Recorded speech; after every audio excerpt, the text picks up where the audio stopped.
कौन सा favourite actor है? नरेंद्र मोदी जी। क्या बोला तूने?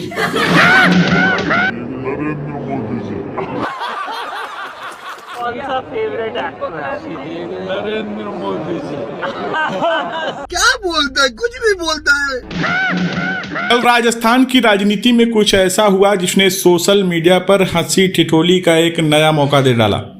हुआ यूं कि एक पत्रकार ने मुख्यमंत्री भजनलाल शर्मा से एक मासूम सा सवाल पूछ लिया, सर आपका फेवरेट एक्टर कौन है? बस फिर क्या था, मुख्यमंत्री साहब ने बिना देर किए तपाक से जवाब दे दिया, नरेंद्र मोदी जी। जी हाँ, राजनीति में वैसे तो हर बयान के कई मायने निकलते हैं, लेकिन ये जवाब सुनते ही विपक्षी नेताओं की बाँछें खिल गई। कांग्रेस नेताओं को लगा कि मुख्यमंत्री साहब ने वो कह दिया जिसे भाजपा वाले भी दिल से ही मानते हैं, पर जुबान पर लाने से डरते हैं कि मोदी जी वाकई जबरदस्त एक्टर हैं। प्रधानमंत्री नरेंद्र मोदी के भाषण, उनके हाव भाव और उनकी बोलने की शैली को लेकर पहले भी अभिनय कला की चर्चा होती रही।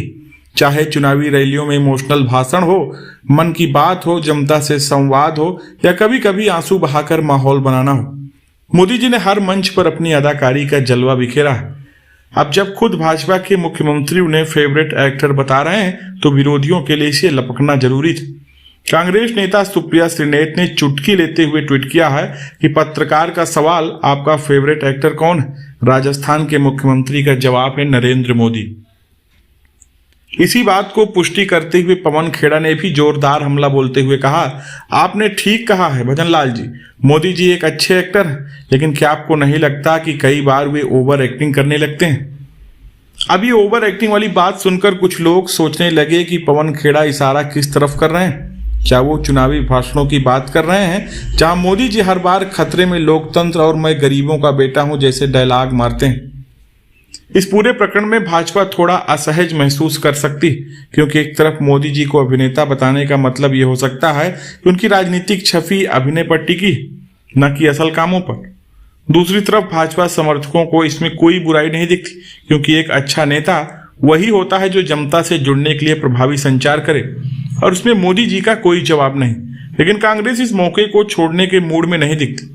नितिन अग्रवाल ने भी इस पर तंज कसते हुए कहा कि अब तो भाजपा के मुख्यमंत्री भी मान गए कि मोदी जी नेता नहीं अभिनेता हैं। अब सवाल यह है कि क्या भजनलाल शर्मा का बयान वाकई एक मजाकिया जवाब था या उन्होंने अनजाने में ही एक राजनीतिक सच को जुबान दे दी?